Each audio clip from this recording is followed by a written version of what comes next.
एक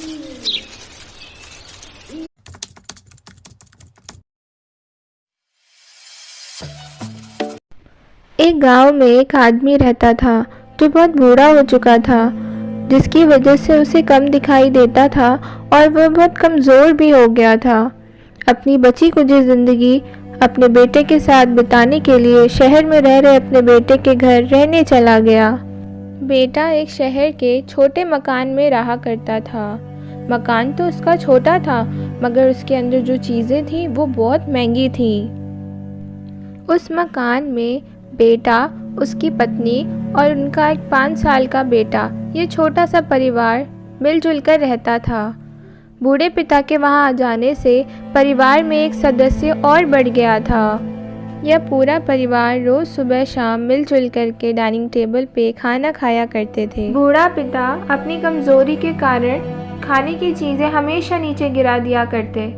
कई बार तो कांच के बर्तन भी टूट जाया करते थे। कुछ दिनों तक तो बहू और बेटे ने यह सब सहन किया, मगर बाद में वे दोनों बूढ़े पिता की ऐसी हरकतों से चिढ़ने लगे। एक दिन बेटे ने कहा कि ऐसा कब तक चलेगा, हमें कुछ करना पड़ेगा। उसकी पत्नी भी इस बात से सहमत हुई। अगले दिन बेटा कहीं से एक पुरानी मेज लेकर आया और घर के कोने में उसे लगा दिया और अपने पिताजी से कहा कि अब से आप यहीं बैठकर खाना खाइएगा। उन्होंने एक लकड़ी का बर्तन भी बनवाया जिसमें वे अपने बूढ़े बाप को खाना देने लगे। अपने कांच के कीमती बर्तन बचाने के लिए अपने बूढ़े बाप को लकड़ी का बर्तन देने में उन्हें ज़रा शर्म नहीं आई। अब खाने का समय जब जब होता तो बूढ़ा बाप एक कोने में बैठकर खाता और बाकी का परिवार डाइनिंग टेबल पर।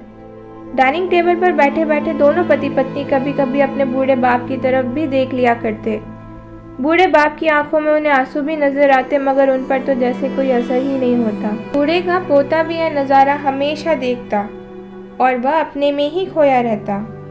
एक दिन जब पति पत्नी डाइनिंग टेबल पर बैठकर खाना खा रहे थे, तब उनका बच्चा ज़मीन पर बैठकर कुछ कर रहा था।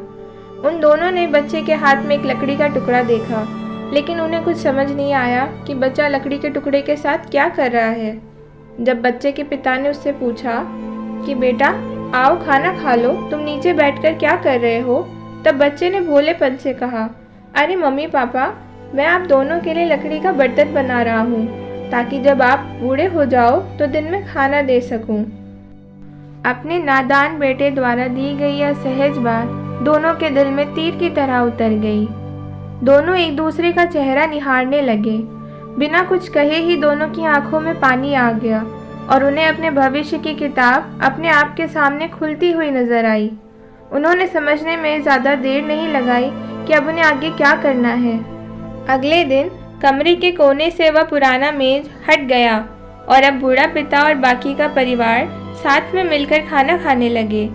बूढ़े की कमज़ोरी की वजह से हो रही गलतियां भी अब किसी को नहीं चिढ़ाती थी। दोस्तों, यह कहानी हमें बताती है कि हर वह पत्ता जो आज हरा है वह कल सूखेगा और डाली से नीचे भी गिरेगा। इसीलिए हमें अपने बड़े बूढ़ों का हमेशा ख्याल रखना चाहिए और हमें हमारे माता पिता और बुज़ुर्गों के साथ वैसा ही व्यवहार करना चाहिए जैसा हम चाहते हैं कि हमारे बूढ़े होने के बाद हमारे बच्चे हमारे साथ करेंगे।